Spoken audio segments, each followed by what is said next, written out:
Some men find out their wife is planning to destroy them and they fall apart. They cry, they beg, they call their buddies at 2 a.m. asking what went wrong. Not me. The night I discovered my wife Ashley was conspiring with her lawyer boyfriend to steal our $208 million retirement fund through fake domestic violence charges. I did what I do best. I started building a case. My name is Tyler Morrison. I'm 57 years old, and I've spent the last 22 years as a senior insurance claims investigator. Before that, I was a cop for 8 years in Austin, Texas. Point is, I know how to find the truth when people are lying, and I know how to document evidence that holds up in court. What I didn't know was that I'd end up using these skills against my own wife. Ashley and I met at a charity golf tournament 16 years ago. She was the real estate agent handling property donations for the event, wearing a bright yellow sundress that caught my eye from across the clubhouse. When I walked over to introduce myself, she made some crack about cops always looking suspicious at charity events. I laughed and told her I was investigating whether the beer was really free. She bought me that beer, and we talked until they shut the place down. We got married a year later in a small ceremony at her parents' ranch outside San Antonio. For 15 years, we built what I thought was a solid life together. Ashley's real estate business took off during the housing boom, and my steady government salary plus her commissions let us live comfortably in a nice suburb north of Austin. We bought a 4-bedroom house with a pool, took vacations to Colorado every winter, and slowly built up a retirement portfolio that hit $2.8 million last year. I thought we were happy. Ashley would bring me coffee in bed on Sunday mornings and we'd read the paper together while planning our day. She'd call me during my lunch break just to chat about nothing important. When I'd have a tough case at work, she'd listen while I worked through the details over dinner. I trusted her completely. Looking back, I should have seen the warning signs. Ashley started working later hours about 6 months ago, claiming the real estate market was crazy and she had to show houses at all hours. She began taking phone calls in the other room, saying they were clients who needed privacy, and she'd been distant, physically, always having excuses when I reached for her hand or tried to plan romantic evenings. But like most husbands, I figured it was just a phase, work stress maybe. I gave her space and tried to be supportive. It all started to unravel on a Tuesday morning in March. I was sitting at our kitchen table, a big oak piece Ashley had picked out at an antique shop in Fredericksburg, having my usual coffee and checking emails on my laptop. The morning sun was streaming through the window over the sink, and I could hear Ashley upstairs getting ready for work. My phone buzzed with a fraud alert from our bank.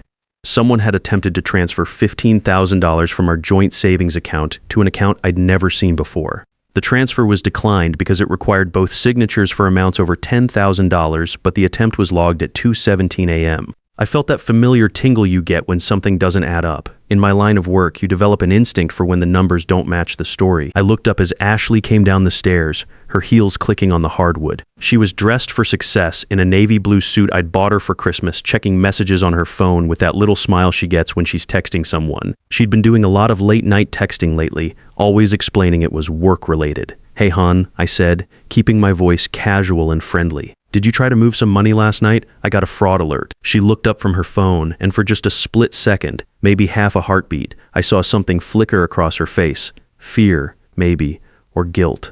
Her hand went to her left earring, a nervous habit I'd noticed over the years. Then she laughed, that bright, genuine-sounding laugh that had charmed me for 15 years. Move money at 2 a.m. I was sound asleep next to you, remember? Must be some kind of bank error. But here's the thing about being married to someone for 15 years. You know their tells. Ashley touches her left earring when she's not telling the truth. It's a subtle thing, barely noticeable, but I'd picked up on it during my cop days when I was learning to read people. She just touched her left earring. I smiled and took another sip of coffee. Yeah, probably just a glitch. I'll call the bank later, but I was already running scenarios in my head. After 2 decades of investigating insurance fraud, you develop certain reflexes. When the story doesn't match the evidence, there's usually more evidence to find. Ashley grabbed her travel mug from the counter and filled it with coffee from our programmable pot, another one of our comfortable married routines. "I've got 3 showings today and a closing at 4, she said, leaning over to kiss my cheek.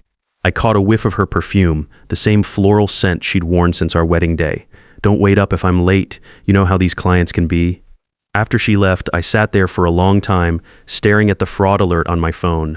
The logical part of my brain said it was probably nothing. Bank errors happen all the time. But the investigator in me couldn't let it go. That hand movement to her earring kept replaying in my head. That afternoon, I did something I never thought I'd do in 15 years of marriage. I ran a background check on my own wife. What I found made my blood run cold. Ashley had been in contact with Shane Hoffman, a divorce lawyer known for his aggressive tactics and questionable ethics. Not just casual contact, 47 phone calls in the past 3 months, according to the phone company records I could access through my professional databases. Text messages every day, and according to my sources in the legal community, Shane specialized in high-asset divorce cases involving domestic violence allegations. I sat in my cramped office that evening, surrounded by case files and the familiar hum of the air conditioning unit that never quite kept the building cool enough. The fluorescent light above my desk flickered occasionally, casting weird shadows across the phone records displayed on my computer screen. 22 years of professional investigation had taught me to follow the evidence, not my emotions. And the evidence was pointing towards something I didn't want to believe. But here's what you learn after 3 decades in law enforcement and investigation. When someone you love starts acting differently, and when the financial records show irregularities, it's not a coincidence.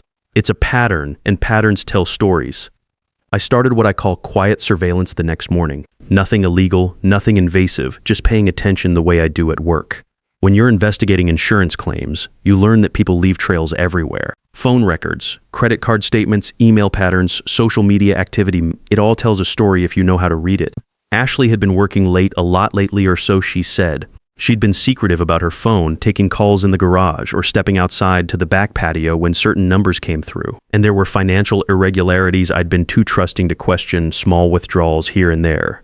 New accounts I wasn't familiar with, changes to our direct deposits that she'd explained as business optimizations. 3 days later, I found the smoking gun. It was a Thursday evening, and Ashley had gone upstairs to take a shower after dinner. We'd grilled steaks on our back deck, a normal, comfortable evening like thousands of others over the years. She'd seemed relaxed, talking about a big listing she was hoping to get in Westlake Hills, one of Austin's more expensive neighborhoods. Ashley left her laptop open on our kitchen counter while she went to clean up. Now, I'm not proud of what I did next, but I'd already seen enough red flags to justify taking a look. The screen was still active, showing her email inbox. What I found was a draft message she hadn't sent yet. The email was addressed to Shane Hoffman at Hoffman Legal Services, and it laid out a detailed plan that made me feel sick to my stomach. The subject line read, "Timeline discussion, confidential." The message was cold and calculating, written like a business proposal. It discussed which neighbors might be willing to witness my alleged violent behavior. Apparently, Mrs. Patterson next door had mentioned during a block party that I seemed intense sometimes. It mentioned hiding assets and accounts under her maiden name, Ashley Taylor, and transferring property titles through shell companies. And it talked about timing. They wanted to move fast before I could figure out what was happening and start protecting himself. But the worst part was the personal details she'd shared about me. My work schedule, my habits, the fact that I kept a gun safe in our bedroom closet from my police days. She documented my routines like I was a target in a case file. She knew exactly when I left for work, which routes I took, where I'd be vulnerable to surprise legal papers. The email mentioned my explosive temper, which was complete fiction. In 15 years of marriage, I'd never raised my voice to Ashley, never even slammed a door during an argument. But she was painting a picture of an angry, controlling husband who might snap at any moment. I took photos of everything with my phone, hands shaking slightly as I tried to keep the camera steady. Then I closed the laptop carefully, making sure it was positioned exactly where Ashley had left it. I walked upstairs and stood outside our bathroom door, listening to Ashley humming in the shower. It was Sweet Caroline, the same song she'd been humming on our honeymoon when she made breakfast in that little bed and breakfast in Napa Valley. The same tune she hummed when she was truly happy. Standing there in the hallway we painted together 2 summers ago, listening to her hum while planning my destruction, I felt something crack inside me. Not anger, exactly. More like the feeling you get when you realize you've been living in a house with faulty foundation. Everything looks normal on the surface, but underneath it's all rotting away. But instead of confronting her right then, instead of bursting into the bathroom and demanding answers, I did what any good investigator does when they find the first piece of real evidence. I started building a case. The next morning I called in a favor with Michelle Rodriguez, a private investigator I'd worked with on insurance fraud cases. Michelle was a former Austin PD detective who'd gone private 5 years ago, specializing in financial crimes and infidelity cases. She operated out of a small office in a strip mall on South Lamar, between a tax preparation service and a yoga studio. "Tyler," she said when I walked into her office that Friday morning, "this is unexpected. What's going on?" I sat down in the worn leather chair across from her metal desk and looked around at the familiar setup, filing cabinets, computer equipment, a wall covered with certificates and commendations from her police days. "I need you to investigate my wife." Michelle set down her coffee cup and studied my face. She had the same expression I'd seen on cops' faces for years when they're trying to read whether someone is telling the truth. Infidelity, fraud, conspiracy, and probably a few other things I haven't figured out yet. I pulled out my phone and showed her the photos of Ashley's email. I need documentation that will hold up in court. Michelle read through the email screenshots, her expression getting grimmer with each swipe. When she finished, she looked up at me with something that might have been sympathy. Tyler, this isn't just a cheating wife. This is criminal conspiracy. She's planning to destroy you systematically. I know, I said. That's why I need the best investigator I can find. Over the next 4 months, Michelle and I documented everything.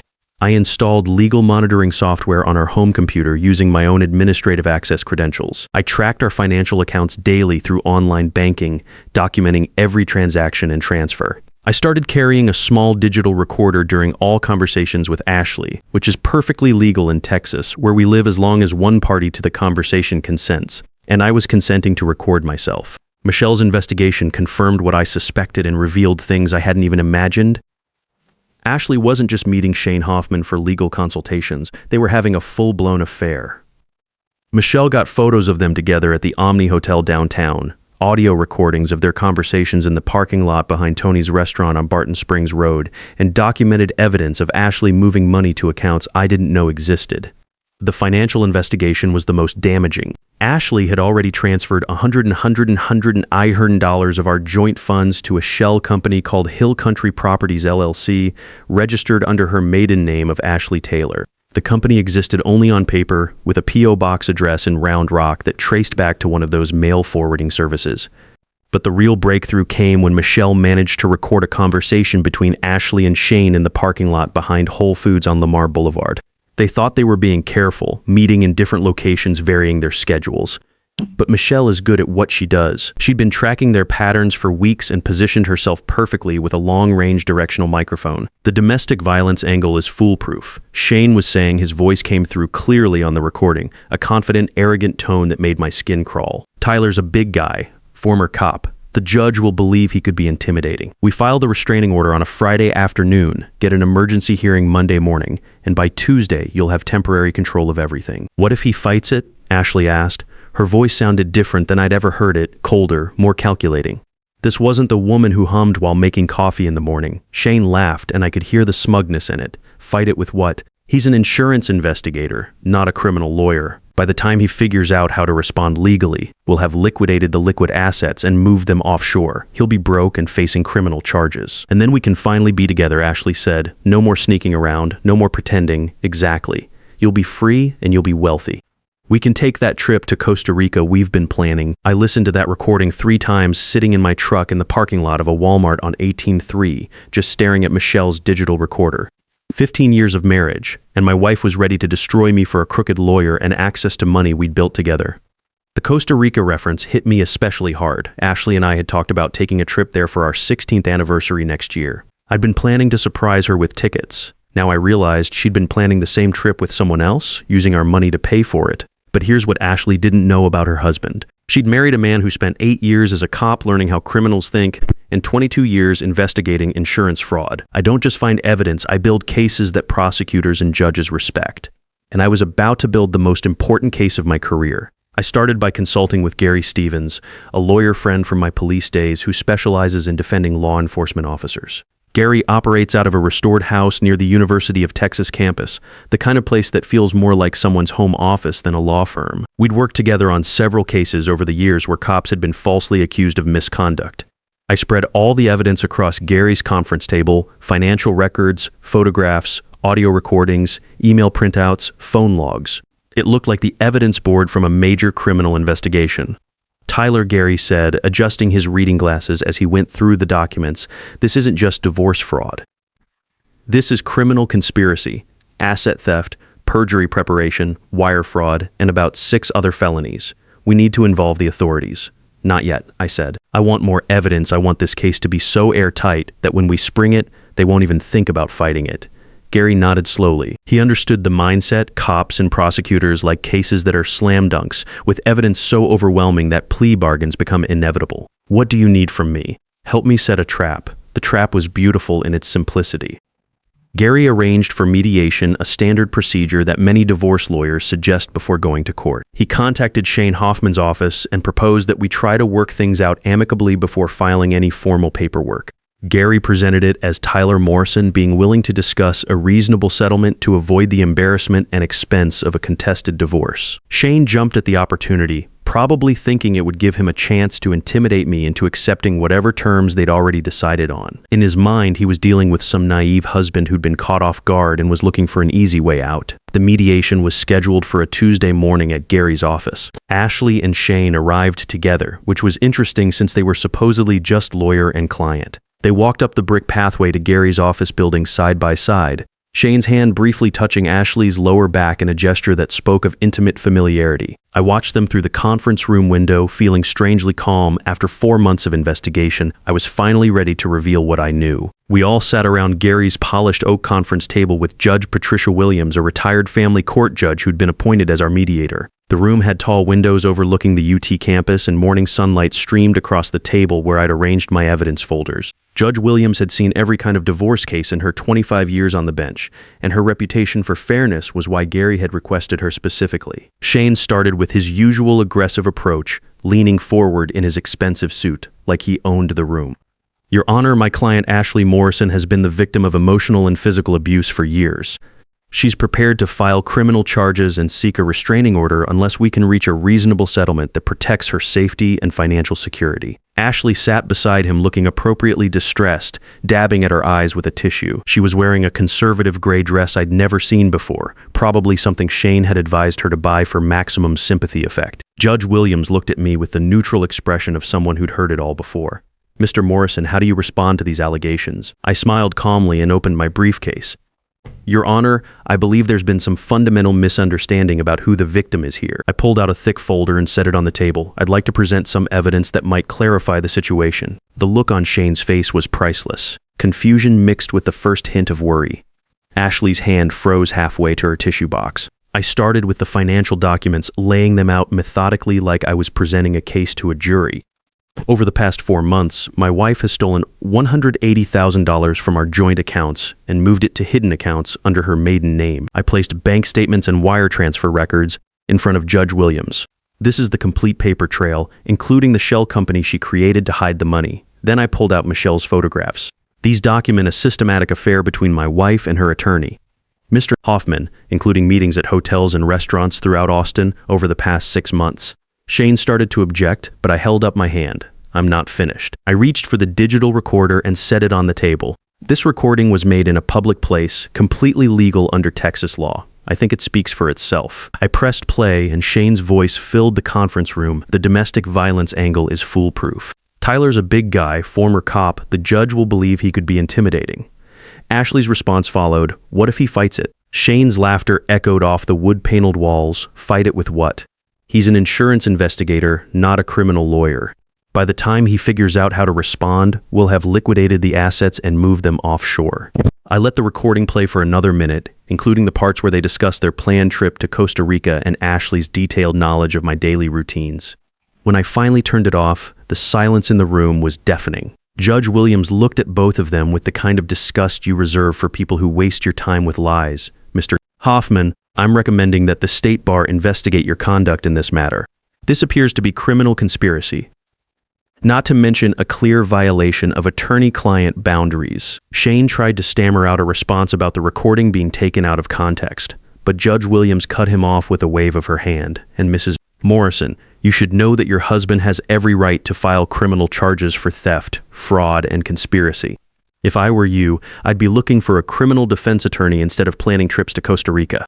The mediation ended with Ashley agreeing to return all stolen funds within 30 days and accept a settlement that gave me 85% of our marital assets. Shane agreed to resign from her case immediately and cooperate fully with any State Bar investigation. But I wasn't done yet. 3 weeks later, I walked into the Travis County District Attorney's office on Guadalupe Street with Michelle Rodriguez and handed over complete files documenting Ashley and Shane's criminal conspiracy. We'd organized everything like a professional prosecution brief. Timeline, evidence chain, witness statements, financial analysis. The prosecutor, a sharp woman named Lisa Taylor, reviewed our evidence for 2 days and filed charges within 48 hours. Ashley was charged with theft over $100,000, wire fraud, and conspiracy. Shane was charged with the same crimes, plus professional misconduct and violation of attorney-client privilege. The Austin American-Statesman picked up the story a week later. Local real estate agent and attorney charged an elaborate divorce fraud scheme. The article mentioned that Ashley's husband was a veteran insurance investigator who used his professional skills to uncover the conspiracy and protect his assets. My company, Texas Mutual Insurance, gave me a commendation for the investigation. My colleagues started calling me the legend, the guy who investigated his own wife and won. The story spread through the law enforcement community, and I got calls from other investigators asking for advice on similar cases. Ashley pleaded guilty 6 months later and got 3 years probation plus full restitution of the $180,000 plus interest and penalties. Shane lost his law license and got 18 months in county jail. The state bar published a notice about his disbarment that specifically mentioned his unconscionable conduct in the case. As for me, I kept our house in Cedar Park, my retirement accounts, and my reputation. At 57 years old, I've got a secure pension coming in 2 years, a clean conscience, and I learned something valuable about trusting but verifying. 3 months after the divorce was final, I started dating Jennifer Walsh, a nurse at St. David's Hospital who thinks my investigative skills are impressive. She jokes that she'll never be able to get away with anything, and I tell her that's exactly the point. Trust is something you earn through transparency, not something you assume because of a marriage certificate. People ask me if I'm bitter about what Ashley did. Honestly, I'm not. She showed me exactly who she was when she thought I wasn't paying attention. I had the professional skills to protect myself, which is more than a lot of men in my situation can say. My name is Tyler Morrison. I'm 57 years old. I've got a clean conscience and a secure future. And I learned that sometimes the best response to betrayal is simply being better at your job than the people trying to destroy you. The moral of the story, if you're going to betray a professional investigator, you better make sure he doesn't find out. Because we don't just get mad, we get evidence. And evidence wins in court every single time. After 30 years in law enforcement and investigation, I've learned that the people who hurt you most are always the ones you never saw coming. But the skills that protect you professionally can save your life personally if you're smart enough to use them. The difference between a victim and a survivor isn't about what happens to you. It's about whether you have the patience to build a case instead of just getting angry, and the wisdom to let the system work for you instead of taking matters into your own hands.